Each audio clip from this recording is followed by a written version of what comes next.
If your washer refuses to spin or drain, calling a technician may not be necessary. Many common washer problems can be fixed with a simple factory reset that takes only a few minutes to complete. This reset method works on Whirlpool, Kenmore, Amana, Crosley, Roper, and Maytag washers and does not require tools or technical skills.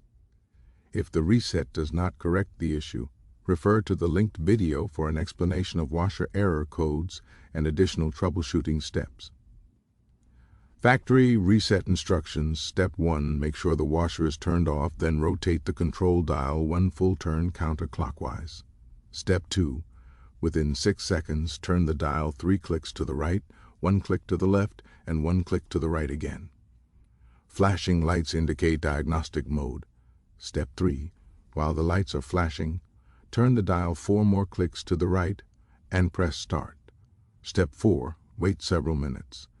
If the washer shuts off and the lid unlocks,